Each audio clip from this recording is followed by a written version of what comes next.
Mga kapuso, halos 13 pesos nga buhin sa presyo sa diesel ginpatuman subong nga adlaw.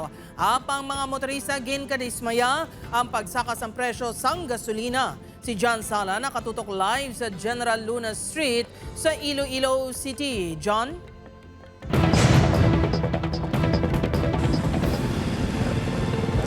Jert, madamo ang nalipay sa ikatlo na nga semana sang pagnubo sa presyo sang diesel. Apang kumayara sang nalipay, may mga dismayado naman sa pagsaka sang presyo sang gasolina. Temprano pa kainas ang aga nagpila sa gasolinahan sa haro ang pila ka mga motorista agon magpatugong. Ilagin kalipay ang dako nga rollback sa presyo sang diesel. 12 pesos and 94 centavos ang ginubo sa presyo sang diesel samtang 15 pesos and 71 centavos naman sa kerosene. Apang sa baylo nga magnubo, nagsaka naman sang 53 sentimos ang presyo sang gasolina. 77 pesos tubtob 94 pesos ang presyo sang diesel sa Iloilo City. 77 pesos tubtob 88 pesos naman ang presyo sang gasolina.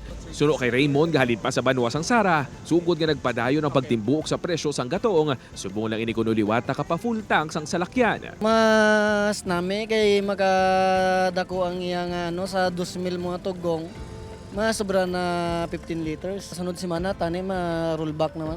Apang kun may nalipay, may dismayado man. Bangod apisar nga 53 sentimos lang ang ginsaka sang presyo sang gasolina, dako man inikuno gihapon para sa mga motorista kaangay kay Mark.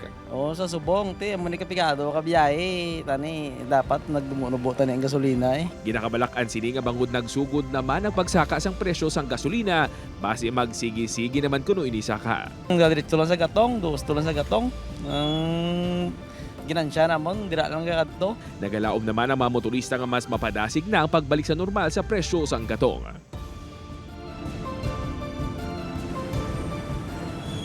Jert, panawagan sa mga motorista nga kung tani sa madason nga semana magnubo ang presyo sang gasolina kag kaupo ng diesel, tani mapadasig ang pagbalik sa normal sang mga presyo sini.